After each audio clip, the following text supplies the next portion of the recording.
আজকের তরুণ সমাজরাই একদিন এই দেশকে এগিয়ে নিয়ে যাবে বিশ্বের দরবারে।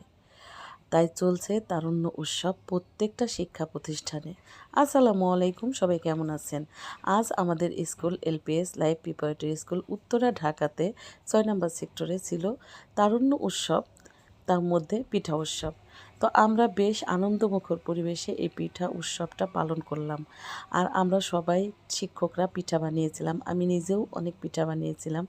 এই যে পিঠা বানাচ্ছি, কিছু পিঠা বানানোর দেখাচ্ছি।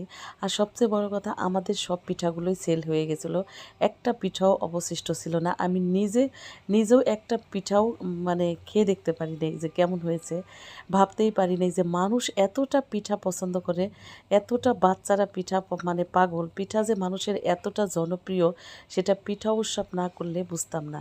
আর তরুণ সমাজ এতটা আসলে এই যে উৎসাহিত পেয়েছিল, বিশেষ করে আমাদের শিক্ষার্থীরা, আমাদের অভিভাবক মণ্ডলীরা সবাই এত আনন্দমুখর পরিবেশে আমাদের এই উৎসবটা হয়েছে, যেটা আসলে ভাবার মানে কল্পনার অধিক। এটা ছিল আমাদের দুধ চিতই, আর এখানে আমাদের হোমমেড ঘি ছিল, গুড় ছিল, একদমই মানে ফ্রেশ গুড়, একেবারে সব কিছু। এটা কিন্তু অর্ডার নেওয়া হয়।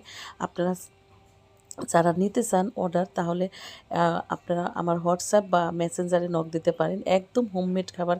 তাছাড়া এই পিঠাগুলো যদি আপনারা অর্ডার দিতে চান, যে কোনো অনুষ্ঠানে পিঠা নিয়ে যাওয়ার মতো হয়তো সময় পাচ্ছেন না, বানাইতে পারছেন না, আপনারা চাইলেও আমাদের এই পিঠা অর্ডার দিতে পারেন। কোহিনুরস ফ্যামিলিতে অর্ডার নেওয়া হবে।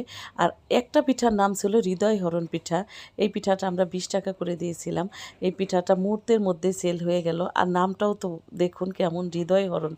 এই পিঠাটাকে দেখেই সবাই আকর্ষণীয় ছিল যে হৃদয়টাকে হরণ করে নিয়ে যাবে।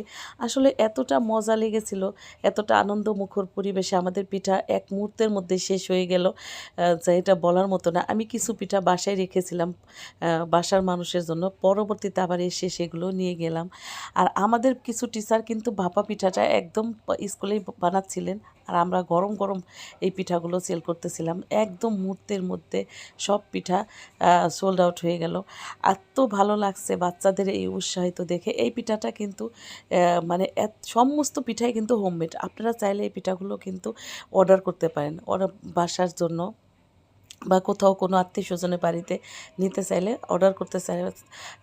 তো আপনাদের পরামর্শ চাই, কোহিনুরস ফ্যামিলিতে যদি এখন পিঠাও থাকে, তো আপনারা কি উৎসাহিত করবেন নাকি? যদি কেউ উৎসাহিত করতে চান যে তাহলে কমেন্টে অবশ্যই জানাবেন। আর এই পিঠাটা আমি প্রথম বানিয়েছি, মানে প্রথম কি বলবো, প্রথম বানানো শিখলাম। পিঠাটা বুঝি নেই, একটু ভেঙে ভেঙে গেছিলো, কিন্তু তাও সবগুলোই সেল হয়ে গেছে, একটাও অবশিষ্ট ছিল না। এই পিঠাগুলো, সমস্ত পিঠাগুলোই এত মজা হয়েছিল যে বাচ্চারা এত আনন্দ পরিবেশে পিঠাগুলো খেয়েছিল, খুব ভালো লাগলো। তো আপনাদের কেমন লাগলো অবশ্যই কমেন্টে